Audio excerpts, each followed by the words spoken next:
আসসালামু আলাইকুম। আজকে শুক্রবার ছুটির দিন। এজন্য মাছের ঘেরে যাচ্ছি মাছ ধরার উদ্দেশ্যে। মাছের ঘেরটা বাড়ি থেকে একটু দূরে হওয়ার কারণে এজন্য আসতে অনেক সময় লাগে এবং হেঁটে হেঁটে যাইতে অনেকটা কষ্টও হয়। তারপরেও মাছ ধরার নেশায় যতই কষ্ট হোক না কেন আমরা পৌঁছেই যাই। দেখতে দেখতে চলে আসলাম মাছের ঘেরের কাছে। তবে যেটা দেখছেন এটা আমাদের ঘের না, আমাদের ঘের একটু ওই পাশে। আমি এখন যে ঘেরের পাড় ধরে হেঁটে যাচ্ছি এটা অন্য মানুষদের ঘের এবং এই ঘেরটা আমাদের ঘের থেকে একটু বড় এবং এখানে রেগুলার মাছ চাষ হয়। মানে আমরা যেমন অবহেলা করি এরা তেমন অবহেলা করে না। সামনে চারিপাশ দিয়ে কলা গাছ লাগানো যে ঘেরটা দেখছেন ওইটা হলো আমাদের মাছের ঘের। তবে ঘেরে পৌঁছেছি ঠিকই, কিন্তু মাছ মারবো কিভাবে সেটাই বুঝতেছিলাম না, কারণ আমাদের সম্পূর্ণ ঘের জুড়ে শুধু কচুরি আর কচুরি। জাল ফেলার একটু স্পেস ছিল না। এখন কচুরি পরিষ্কার করতে হবে, তারপর জাল ফেলতে হবে। ইতিমধ্যে আমার সিজা কাকু বাঁশ নিয়ে নেমে গিয়েছিল কচুরি তোলার জন্য। আমার কাকুর দেখা দেখি আমার ভাইও নেমে গিয়েছিল, শুধু আমি উপরে দাঁড়িয়েছিলাম, কারণ কিছুদিন আগে এইরকম পানিতে নেমে আমার শরীরে প্রচুর পরিমাণ ঘা হয়েছিল। ঘা হবে এই ভয়ে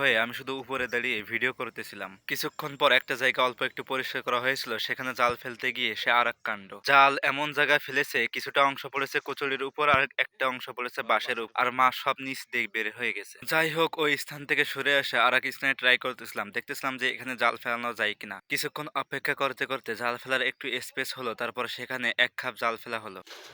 কাকু জাল ফেলার জন্য অপেক্ষায় ছিল আর আমি ঘুরে দাঁড়ায় দাঁড়ায় ভাবতেছিলাম আজকে মনে হয় না আর মাছ ধরা হবে, কারণ যে পরিমাণ বাতাস, এই বাতাসে কচুরি সব এক স্থান থেকে অন্য স্থানে চলে আসতেছে। মানে আমরা যেখানে পরিষ্কার করেছিলাম সেখানে বারবার কচুরি ফিরে আসতেছিল, জাল ফেলতে একদমই পাচ্ছিলাম না। যাই হোক, অনেক জল্পনা কল্পনার পর একটা স্থানে জাল ফেললো। জাল উঠানোর পর কাকু বলে যে একটাও মাছ বাঁধে নাই। তারপরে একটু উল্টে পাল্টে দেখি যে চারটা মাছ বেঁধেছে। যে চারটা মাছ বেঁধেছে সে চারটায় তেলাপিয়া মাছ। এ দেখেন কেমন তিড়িং বিড়িং করে। এরপরেও কাকু কয়েক খাপ জাল ফেলেছে, তারপরেও মাছ ওঠে নাই। এজন্য আমি বলতেছিলাম যে এই কচুরি সম্পূর্ণ পরিষ্কার না করে মাছ ধরা সম্ভব না। তারপর কাকু জাল রেখে দিলে আমি বলতেছিলাম আমি একটু ট্রাই করি। আমি ট্রাই করতে গিয়ে কাকুর জালে দেখি যে আরো একটা মাছ আছে, সেটা রেখে দিলাম। তারপর জাল একটু গুছাই নিয়ে রেডি হলাম ফেলার জন্য। কেউ তাকায়েন না, আমি জাল ফেলতে পারি না, সবাই চোখ বুঝেন। ১, ২, ৩, এই তো ফেলে দিলাম। জাল ফেলতে পারি না, তারপরেও দেখি যে গোল হয়ে পড়ছে। এটাই অনেক।